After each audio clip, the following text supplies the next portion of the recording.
Hey guys, it's Tom again. Thanks for watching another video. Got a new camera, got a new light, and I'm actually wearing pants today, so we're off to a good start. So anyways, this video is going to be about manifestation and tying some of Jesus's words into, a lot of New Age says let's manifest things, let's speak things into existence. A lot of Christianity, though, is suppressed, and there's certain things that Jesus has said that flat out line up with this belief system of bringing more kingdom of heaven on your earth. Making your life better, so therefore you have enough abundance to give to other people. So, a little bit of backstory. I've been going to Reiki. If you don't know what that is, it's basically, in the New Testament, it says the laying of hands to heal people. If you watched some of my videos before, you know that I believe we are spiritual beings having a physical reality. And we battle principalities and not of flesh and blood. So everything needs to be more spiritualized. We need to bring more of the spirit into this present tense reality. So I'm going to Reiki, and she says I need to start manifesting with my wife. Me and my wife have been trying to get pregnant for a few years, and we've done a couple of trying things. And the try hard situation, I'm very against that, but we went through those motions. And she said, basically, I see it happening. Start to manifest with your wife. So I have a talk with my wife, and then today, the next day, I get fed from YouTube all these synchronicities of what it means to manifest and actually tying it to Bible verses. So here it goes. Usually in my videos, I think about stuff for months in the past. I'm like, I'm going to do a video on that. This is like all brand new today, so bear with me. It's going to be a little, I'm going to speak into existence. It's going to go very flow, and it's going to be a very easy, fast video. Alright, so Jesus says, I'm real food, I'm real drink. That's not a metaphor. That is very much, there's something going on here. He also says, communion, I eat my flesh, I become part of you, right? So there's an essence to, and also the disciples said, Jesus, are you hungry? I'm the bread of life. And they're like, well, are you hungry? He's like, no, I have food you not know of.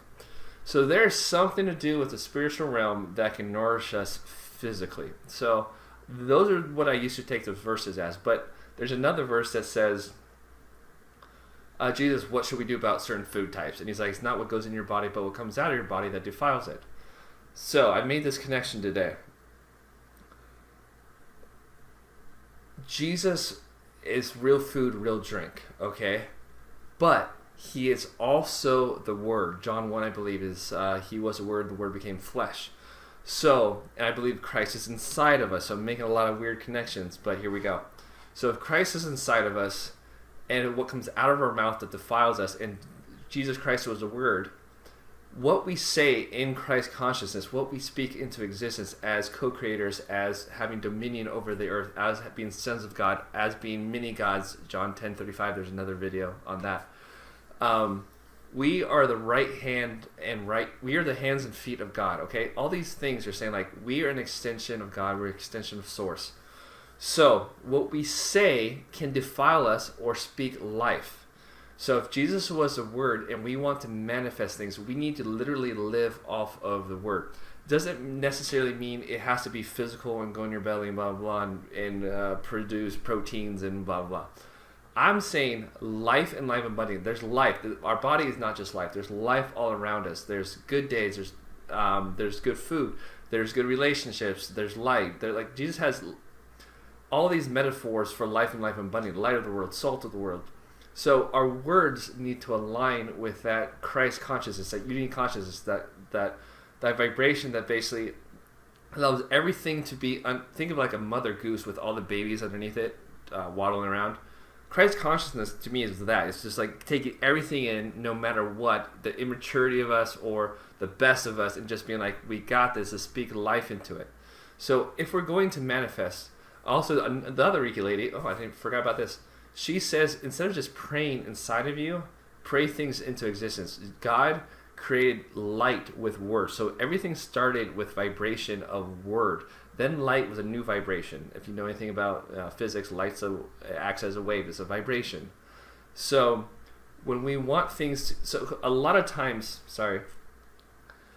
we have a lot of negative self-talk in our head, like, oh, let's get pregnant. Oh, we can't get pregnant. We need to do this. We need to use logic. And logic is the killer of everything miracle. Logic is the killer of everything manifestation.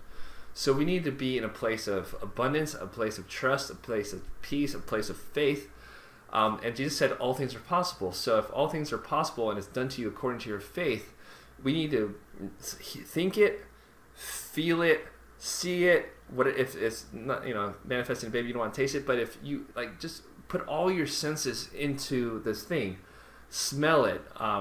So think it, feel it, envision it, and then also speak it into existence. Because what comes out of our mouth, if it can defile you, it can also give you life and life abundantly.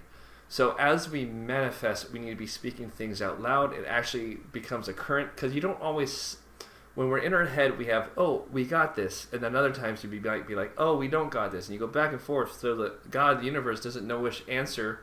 It's always saying yes, but you're living in this duality of good and bad. So you're literally praying in, what do you call it? With autoimmune disease. You're literally attacking your own positive prayer with a negative belief. So when you actually speak it out into existence, all of a sudden you have this new vibration that's stronger, and it's also audible. So it's a new vibration that's different and separated from the battle that's going on in your head. So you have bad thoughts, you have good thoughts. Well, those cancel each other out. You speak into existence, it becomes more true. And also, if you ever do these mantras, I guess you can say, you start to convince yourself that it's possible. Then you start to get peace in your body, and your body starts producing the chemicals that give you peace, and all the chemicals that give you anxiety start to go away. So I want to encourage you, start experimenting with this stuff in your life. Life needs to be playful. And when you start learning how to manifest, actually, aka pray,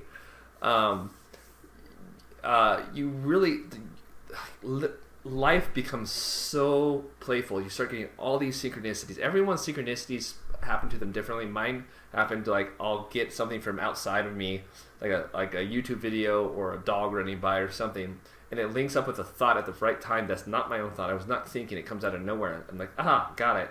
Synchronicity. The universe is dancing with me right now. So I'm going to go in faith and act as if that already happened. So another thing, when you're manifesting, you don't want to say, you can, but it's in the middle ground. You want to say hey, I have everything I need, not I'm going to get everything I need. You want to have it be present tense reality, bring the kingdom of heaven on earth, and have gratitude and feel how gratifying it is and thankful you are for the actual thing. Yeah, at the end of the day, Jesus said all things are possible. So if all things are possible, we need to learn the science and the spirituality and combine them. There's it doesn't have to be rigid.